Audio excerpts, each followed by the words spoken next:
Okay, stopping recording for a moment, and I'll get Alan's permission. No, I'll just let it run. You don't have, okay. Admit.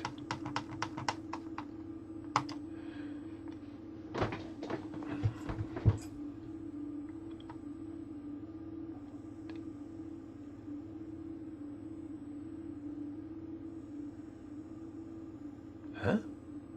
How you doing, Lawrence? Okay, Dimitri Hines, what is that? Oh, that is my godson. How is Okay, I understand. Sorry about your bicycle incident. That's a real drag. Yeah, it is. And the fact is that I don't have a job at this time, so I just can't replace this stuff. Nice view from your porch. I wish. Don't you just That love just keeps the these? pile of junk at bay behind me. I got a bunch of guitar amplifiers and such back there. Oh, speaking of guitar amplifiers and stuff. Oh wow, yeah, there you go. Bass. And my vibes. Oh yeah, vibes. Yeah. Awesome. Awesome, Maybe, awesome, awesome. maybe you'll want to jam sometime.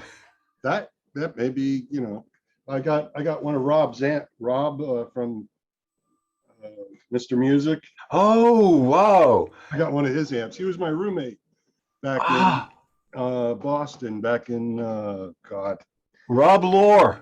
Rob Lohr. Yep, back in 84, 5. What a fucking small world, Alan. Yeah, I lived with Rob and was mixing music at the time and doing some gigs at Bunratty's. Yeah, well, geez, might have known you back. Who knows? I was going to Berkeley at the time for a few semesters, and I dropped out of there and went to New York City, short order to do the So live music. you're more interested in jazz fusion?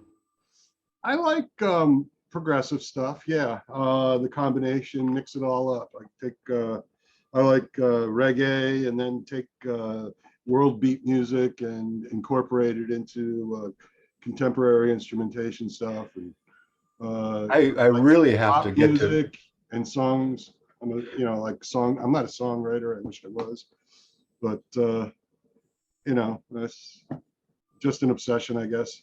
Oh, was me too. Are you familiar with the online jam applications? No, I back in 2000 or 99, I went to AES convention in Manhattan, and they were at the time just releasing some of these streaming applications, and you could get a video stream or an audio stream, and they were just coming together, and they did a presentation where up in Canada, what is the name of that technical college up there? Just north of Buffalo, in Galumph or something like that. I can't even say the word. But they broadcast from there a video and then a kind of like matrixed audio with multiple microphones, so they could simulate a theater sound. So they had side microphones and two forward microphones, two back microphones. And so each microphone corresponded to a speaker in the auditorium. And then they had some guy trying to hand synchronize the internet information between the audio and the video in this presentation. They said, yes, we're going to create a buffer, and they just described how the design was going to go. And Well, it's months later, happening. it was out. It's happening. Almost every Saturday night, I jam with friends in what we call the Regification jam session on Oh, Sonobus and on Jam Kazam. There are two platforms that I have. Uh, wow.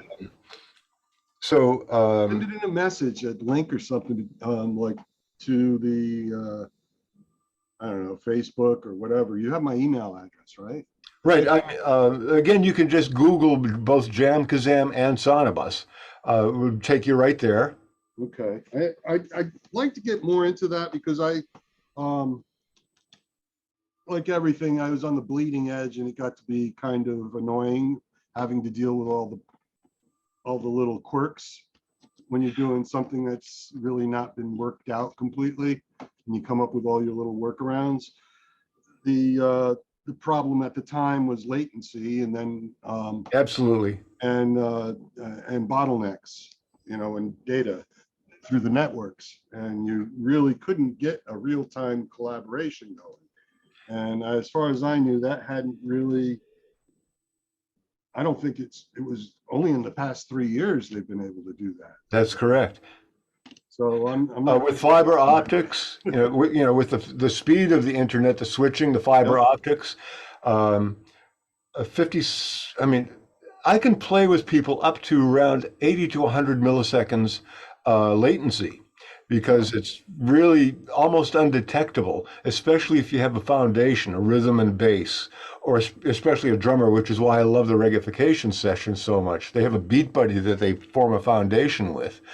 And So everybody I've gone for 4 or 5 hours from Saturday night into Sunday morning with these guys. That's a good deal. Now what There are occasional glitches, and it's frustrating at times. But I'll tell you, there are some times when there's a wonderful groove that's established, and with hardly any glitches. So you have these people that, and we do a Zoom link too because we don't want to take away from the processor power of the application, the audio application, which have included video links or video processors. So, we've learned to use two different platforms, one so we can see each other and the other one so that we can play together. I learned that from my godson. Very cool. He's 13 and he's working tech support for me sometimes. Well, that's what I Can you need. plug that cord in over there? I can't bend over far enough to get that, So, We both have our aging problems when it comes to lower back and hips and joints. I'm actually, I was kind of got destroyed working in loading docks when in my 20s. So I worked in trucking and worked my way through college, paying my way, taking out student loans and whatnot. So, that's basically how I didn't graduate until I was almost 40. So, Holy shit. yeah, it's a long haul. Very broad. I studied music and math. So it was pretty broad. Are you familiar with Michael Blackmer at all? Is that a name that strikes a bell? Rings a bell? No? Blackmen or Pardon? Blackmen or Blackmer, Blackmer. Definitely not. That would have been something that would stick. It's not. Okay, his father was David Blackmer, founder of DBX and Oh, yeah. Earthworks.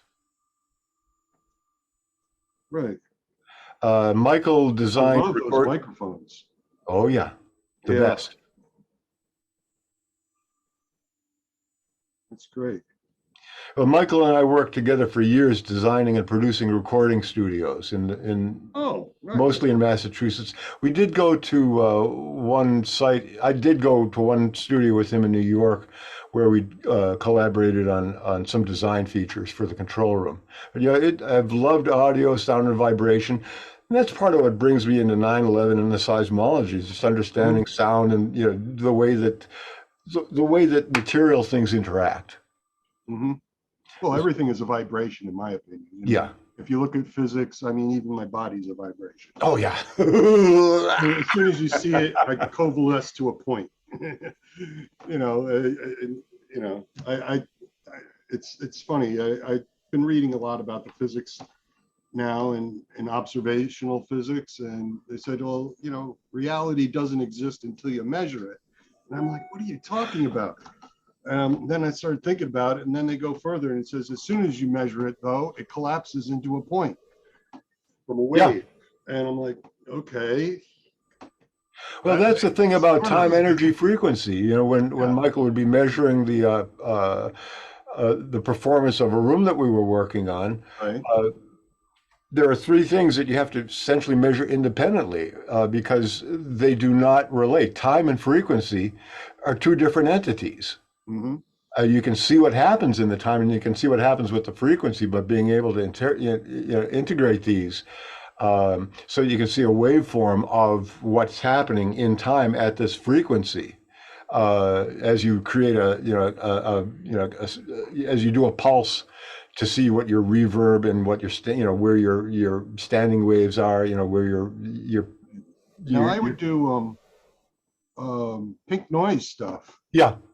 and do each speaker independently, and then when I'm working with the stereo with a reference mic. So yeah, Michael would set up a reference mic in the room, Right. do a burst of pink noise into his Oh, into his time energy his TEF. yep. And you get this beautiful interpretation of the timeline and the way that these different frequencies fit into this timeline. So it did interpret That's great. both time and frequency. And of course, the energy too, at different Peaks. frequencies. Yeah, the peaks. Yeah. Cool. So that's very cool. Huh. Intersectional interests. Yeah, Very, yeah, it blows me away. I'm just so grateful that you found me or whatever, however we connected through well, Facebook. I've seen your name around in the community of 9/11 over the years. And then when I noticed that you were a friend of Rob's, I reached out. Oh, very cool. I have to let Rob know about this. That these little tiny details are the point at which these connections are sought after, which is Right. yeah, very cool. I'm going to get up um, the 9/11 synthesis website so that we can look at some of that stuff as we go, and I'll I'm share going to this. close my browser here and make sure I got enough resources. Okay, and I'm using an old computer I built, so I got to be careful. My video card might overheat if I got too much moving stuff going gotcha. on. Okay, so all right. So Yeah, you're you're you on. become. Go ahead, Alan. Let me close this one. Okay, awesome. We're full screen. Good, and I can still see your beautiful face, your handsome face. Oh, it's over there. Yeah. So anything that you want to talk about, any one of the subjects at the top here, whether it be Ground Zero, focusing on Building 4, or the Manhattan airborne sorties, or the Pentagon, and this is kind of peripheral, but it was a well documented event that is relevant. I understand the HatTrust piece is on the top of the tower too, with the tower with the antenna. Is Well, that both of them had hat trusses, but this one here was built to support the antenna. right? Okay, so yeah, I was looking at that and I was curious because I remember that falling and it just like disappeared. I'm like, where did it go? There's no pieces. When it starts falling sideways, I had this expectation of it tumbling. Yeah, Straight down, and it was like, that's not right. no. So this. And instantly I saw that. That's not right. So have you ever watched or have you seen this image before or anything like it? No.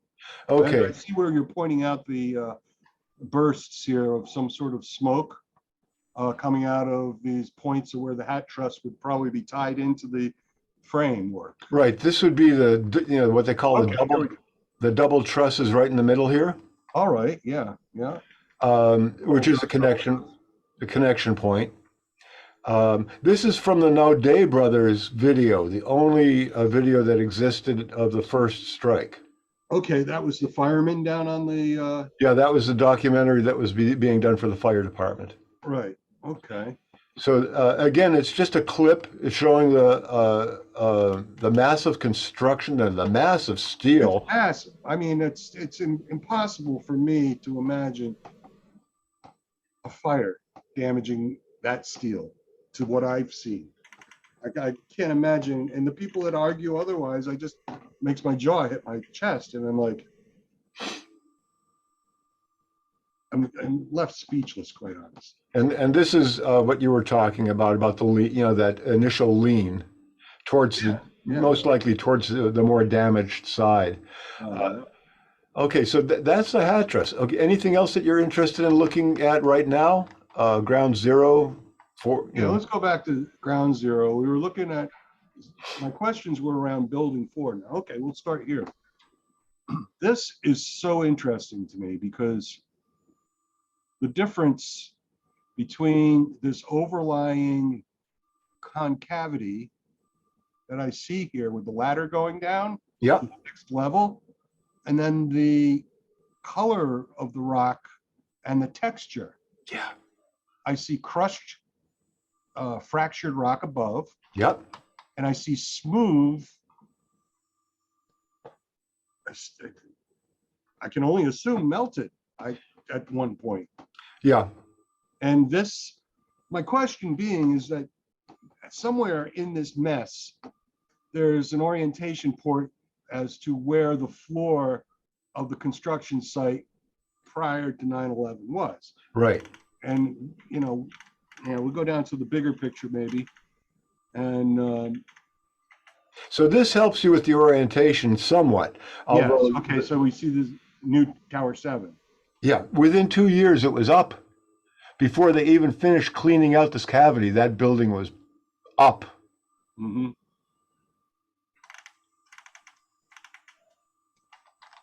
Look at the texture of this rock. It looked like it flowed. Looks like it flowed. It's got all this, I'm not a geologist, but this, when I look at the survey, I know surveying. I surveyed using a theodolite in the tunnels of the Clio, Caesar and Clio over at Cornell.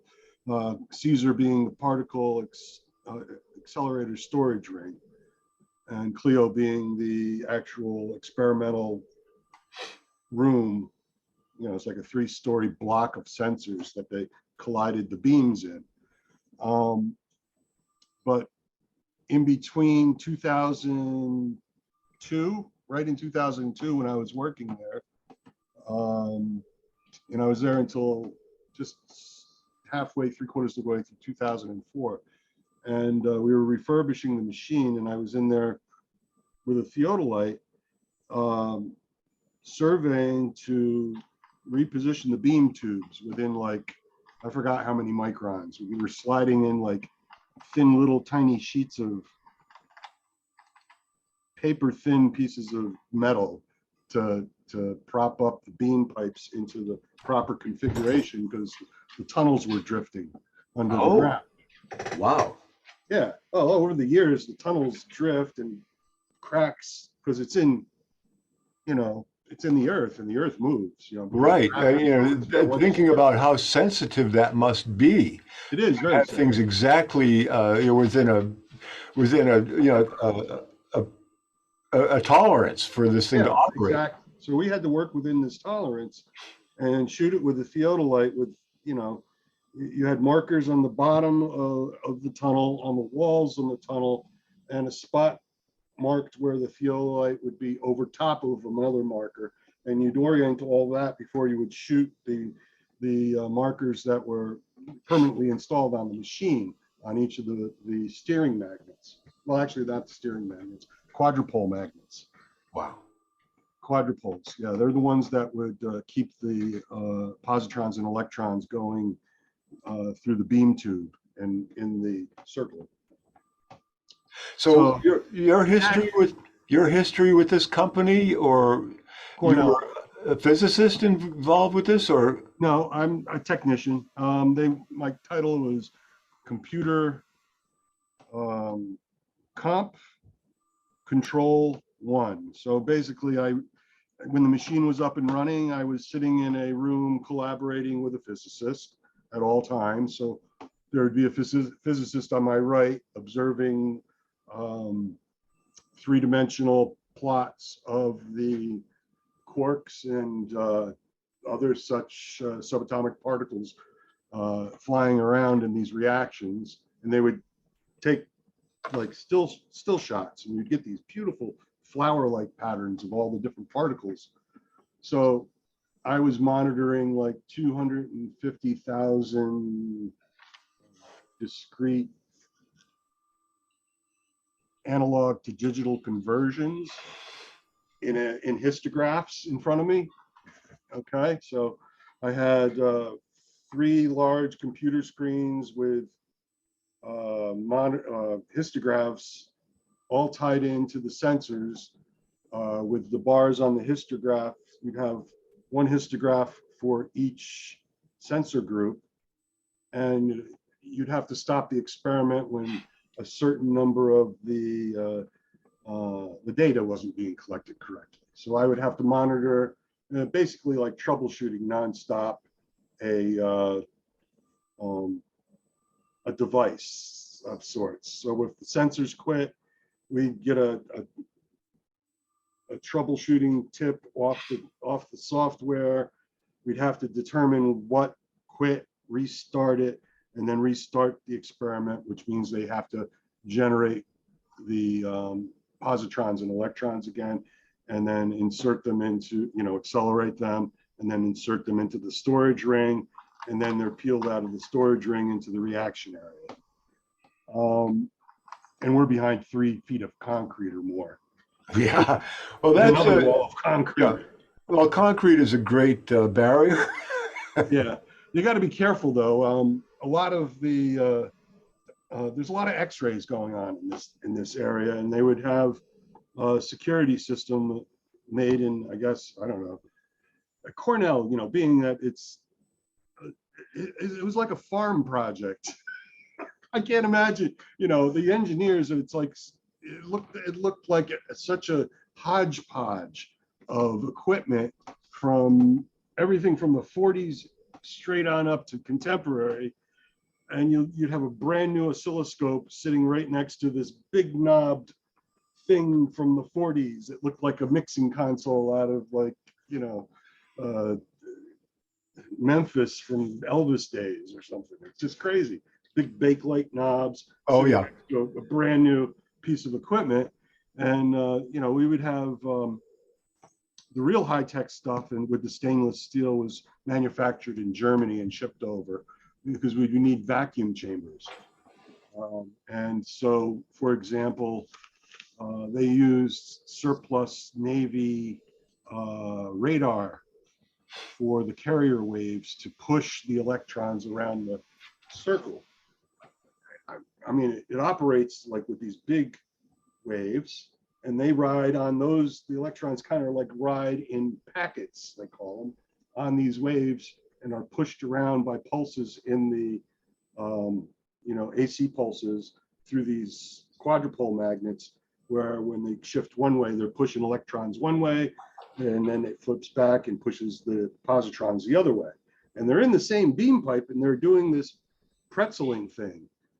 They don't collide together. They don't want to. There's too much of a force to keep them apart somehow, because they're opposites, and they're flying at each other. So they pretzel around each other and never collide until you get these one Tesla powered steering magnets outside the reaction area that forces them to come together at 180 degrees.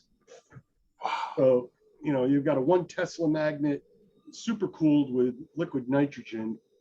And a lot of this chamber has got, you've got like a drift chamber with small wires in it and methane in it.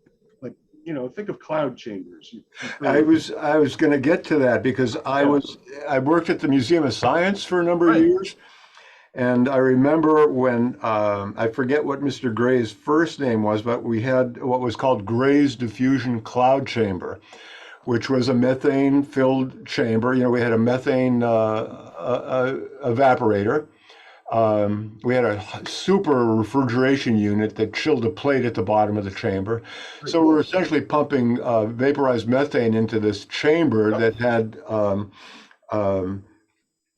it was a vacuum chamber, basically, and it was not a vacuum chamber. It was an open, it was open to the atmosphere. We had to service the methane frequently because it would dissipate. It would, Okay. So that was one of my jobs. But I also did a modification because we were having problems with it. But yeah, there was like the, what do they call it? The ionization grid, or I get there was an electrical grid, like Yep. to polarize the chamber. I forget exactly what the name of that grid function was, but I used to walk up to this, the alpha, beta, and I forget what the three different particles that we could view the destruction, trails of. Hmm. But some of them would be like long shooting. Some of them would be like a really short puff. It looks like a little cloud suddenly appearing and then going down into the It's like cold plate. little slope particles going Oh, through. just and I was the guy that kept it working, that kept it tuned. I worked for a Mr. Gray.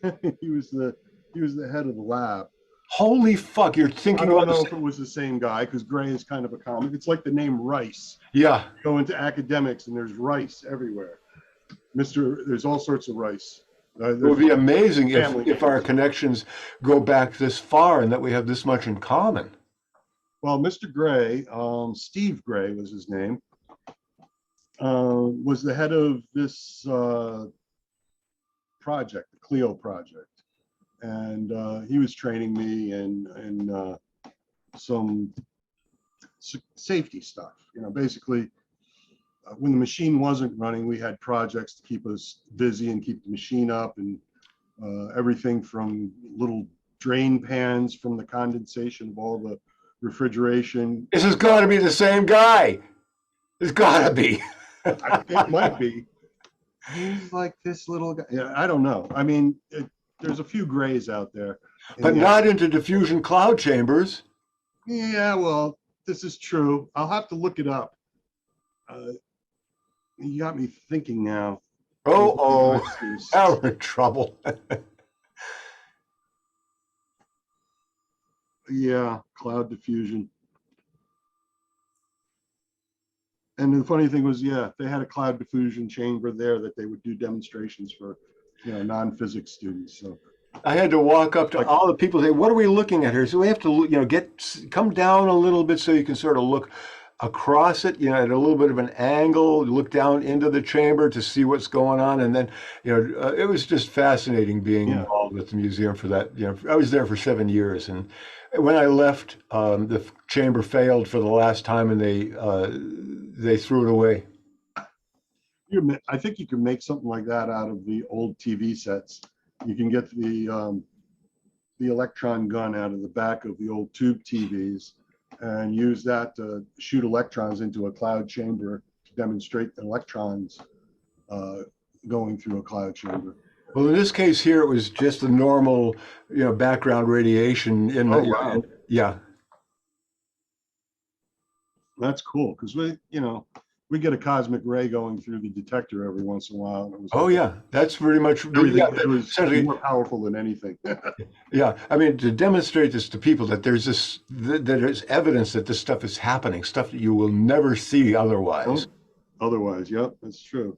I mean, I'm suspicious about this whole dark matter thing and the things that we can't see. And I'm fascinated with this new telescope. We're seeing all these objects in basically false color because a lot of these things are being detected with non-visual electromagnetic radiations and then being given a false color, excuse me, which is pretty much kind of what they repurpose this machine to do now. They have a new research project called CHESS. It was kind of new when I started back in the early 2000s. And basically using the X-rays that are generated off of this half-mile diameter synchrotron as an electron microscope of sorts. So there's a lot of, making of lenses, which are magnetic lenses to Yeah, rather than optical. rather than optical, magnetic lenses to focus, and slits. Yeah. So you're essentially, creating all these pixels and able to scan this section. Oh, yeah. To me, it's just amazing. And I'm not really up on all that technology, but I was just to see the product and the resulting product from what they're doing. You get right down to the mitochondria, and I was just like, you can't What? see that with your naked eye, and you cannot, I can't imagine. So it goes beyond that now. Now they're renting it out to anybody that wants to do a project like that needs that type of material sciences. They can. We would take different epoxies and then focus a electron beam on it, and test the epoxies for durability and electrons and all that stuff. So So you got do you see how much time we have left on this at the top of your screen by chance? no. Well, let's Okay. get back into enough about me. Oh, I want to continue this, and we can continue the session Sure. too by clicking on it again if we do run out of time in the middle of a really good interaction. So if we do get cut off, or when we do get cut off, would you like to go on for a while? Sure. I've got nothing on my schedule today. I got out early this morning to deal with all that nasty business. All right. So, I mean, this is a getting acquainted session. I'm going to just Sure. close this window, and I'll restart the session when it does end. We can focus on this, or we can continue getting familiar. All right. Let me just hit a couple of things here. You did some overlays here where you overlaid your pre 9/11 geological survey on the left, and my tiny mouse there. Yeah. And can you see my mouse cursor? No, I can't see your cursor. I can only see mine. So you can say move left, right, up, down. Yeah, you're right on that. And then you have the post 9/11 geological survey. Now, this pre-geological survey has above it also an elevation. No, that showed up only because it overlapped at some point, but this would be the elevation of the post 9/11. That's post. There's no The pre didn't have an elevation on it.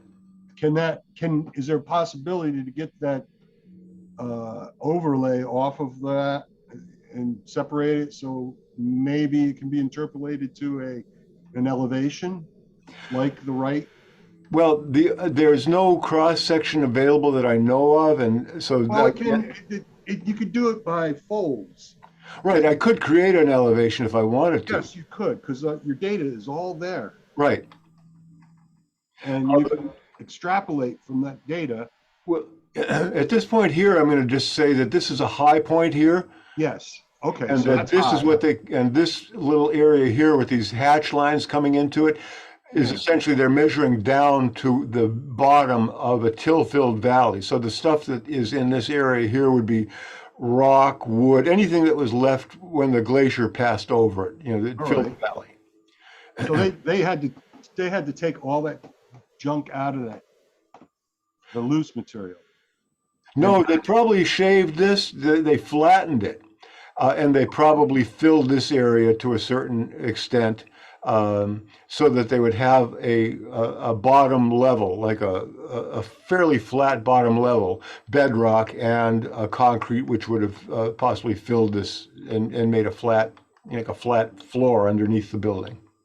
Yeah. So that's where I'm looking for is that level where the building floor would be, at what level? Yeah, this would have been what the building was built on, except that this survey was done when they had, after they had poured the slurry walls and excavated the cavity that was left, the space that was left.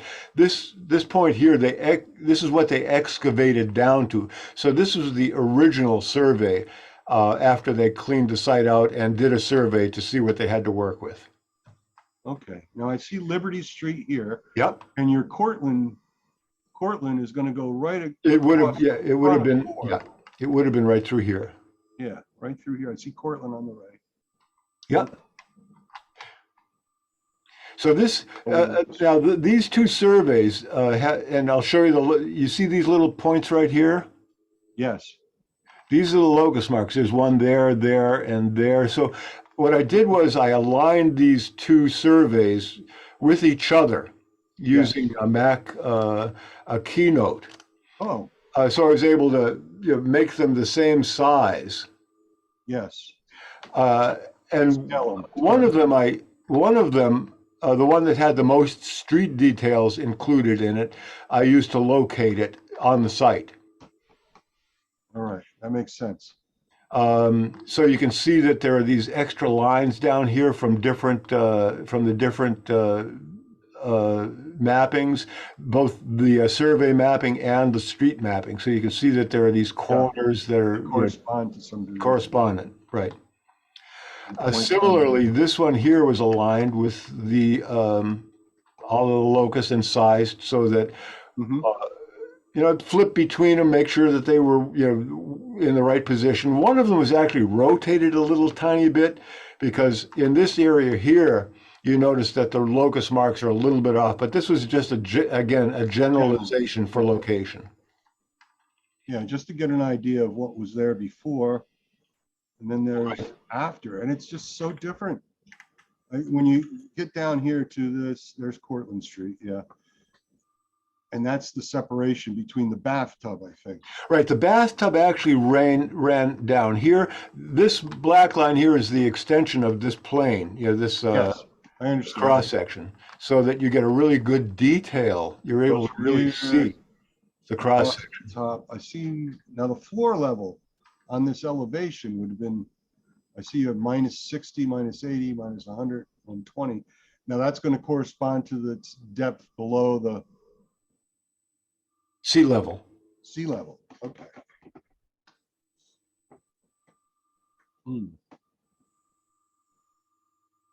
So there are all these, these details of course here help to locate it. I mean, I said, when I saw the pictures, all these pictures, I said, Yeah. what the fuck? The first time I saw them, I said, God damn it. And this is about 8 years ago. God damn it, they set up a fucking thermonuclear device in Manhattan. Where is it? And I just, between this and the cavities beneath the towers, I just, searched for a long time until I was finally led to this survey. It's an anomaly. I mean, it's not expected unless there was explosives. Right. And I'm looking at this on the left, your cavity on the left. Yes. With the overhangs. Yes. And you could see how it like sagged. Well, this one here is what they call, this one collapsed into the damage that was done. Yes. But in some cases, having read about underground nuclear tests, there are some things that are called upheavals, where the material underneath is actually fractured and compressed to a certain degree so that it elevates. That's caused by the hot gas is trying to explode upward because of their gas, and we have gravity, and they want to go that way, away from the gravity. Right. So they tend to go upward because this is a lateral barrier. You got granite, you've got Manhattan schist all around it. It's so your lateral, below your lateral barrier here, you can almost get a sphere in here. Right. And then I'm thinking this hole was the drill, and I'm just saying this from the appearance of this hole. The holes may have been drilled from a similar location, one to the left, one to the right. They didn't have to, because it looks to me as if it was almost like a directed charge inward towards each other. Because that's what's going to happen when you have something close to the surface with granite behind it. It's going to act like a directed charge.